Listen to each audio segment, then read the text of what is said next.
At this point, the chassis has been put back together, wired up, tested, biased, and it's playing and sounding good.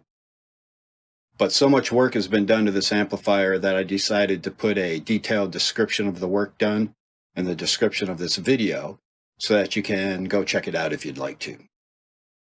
But for the most part, this video is just going to be a quick pan of the chassis in its present state. All right, so let's get a look at the front side of the chassis. This front plate was in rough shape when I got it, and it's still in rough shape. It's definitely been played and used and loved on. I imagine it's seen its share of gigs. Kind of cool to see an amp that's been loved on. It's always cool to see an amp that's in pristine condition too, but I guess this is the flip side of the coin of that. And this front here was like bent like a banana. It definitely took a hit at one point in time or another. I got it straightened out the best I could. Not too bad. If I didn't tell you, you probably wouldn't notice. But anywho, here's a look at the power transformer. And come across scanning the board. You can see the carbon film resistors here that I used on the plates, preamp tubes. And this time I flew the cathode resistor over the cathode bypass caps. It's the first time I've done it. It works, but I think in the future I'll just lay them down like normal. And there's the new roach. There's some more of those carbon film plate resistors. And let's see if we can't get a look at the tube sockets, I guess I should say. Got the shielded cables coming in from the input resistors and the volume control for both channels.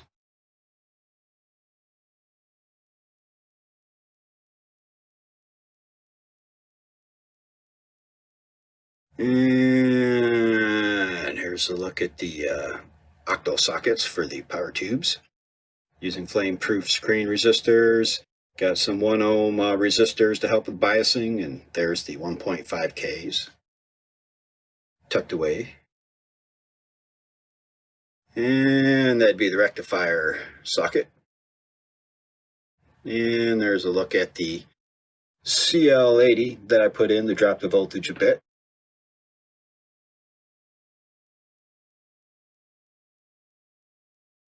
There's the new 3-wire cord coming in. And there's a ground switch. It's just there for looks. It's more or less a wire holder. Fuse, standby and power, speaker jacks, the RCA jacks. One of those RCA jacks have been replaced. I can't remember which one off the top of my head. But it had an intermittent ground. The tip would just ground right out. You have no signal. You'd be like, where's my reverb? And the next time you'd be like, there's my reverb. Yeah, we don't want that happening. Anywho. So that's a look at the front side. Well, look at the inside of the chassis from the front of the amplifier. Pan in there one more time. Do the airplane thing.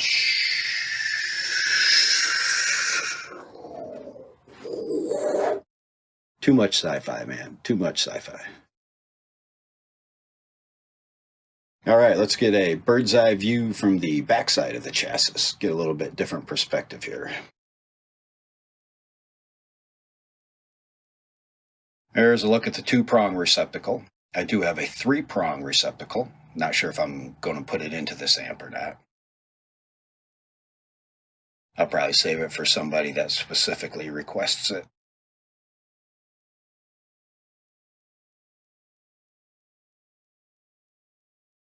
And here's a look at that chassis number. Come up in here. Let's see if we can get somewhat of a look at the tubes from this angle / perspective.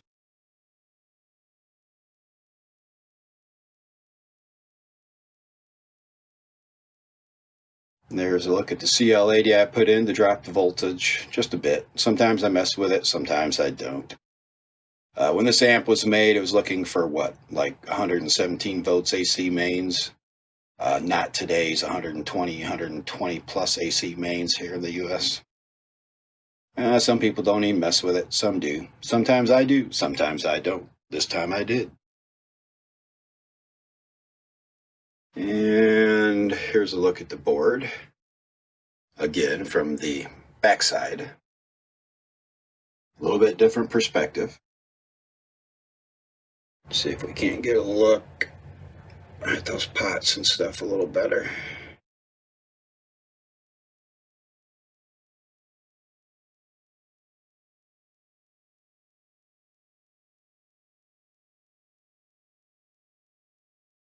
And there would be the bias pot. And the bias board. And the lamp holder. Yeah.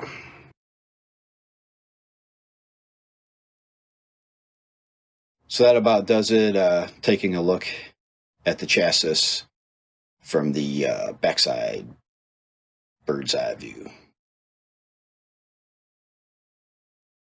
So let's get a look at the tube side of the chassis.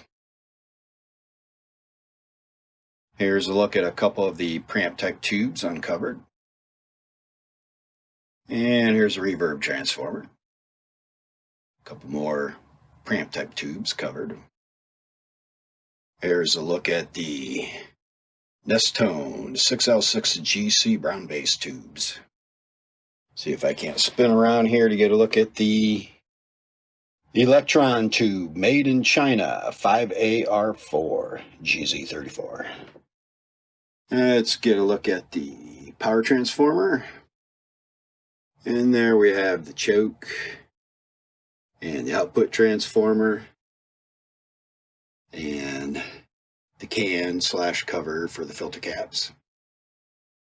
So that about does it for a look at the tube side of the chassis.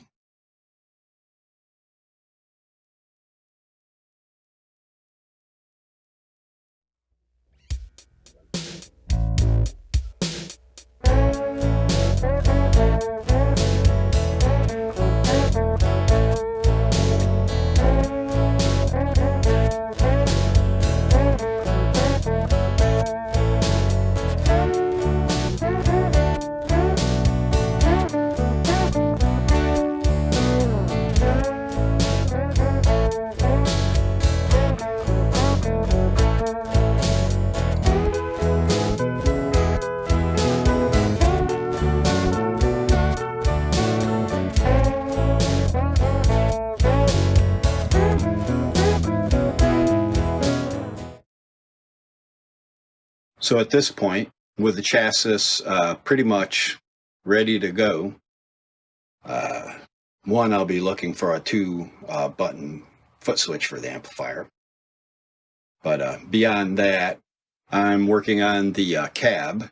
I have some new speaker grill cloth coming in for it. Someone in the past spray painted black over the original grill cloth. I've got 2 types of grill cloth coming in. They're both supposed to be Fender correct. One will look new, and the other one is aged. It's new, but it's aged to look old. Also, I'm not sure if I'm going to leave the cab like clear coated and natural like it is now, or perhaps get some Tolex and wrap it up. Haven't made my mind up there yet. But anyways, that'll be in another video.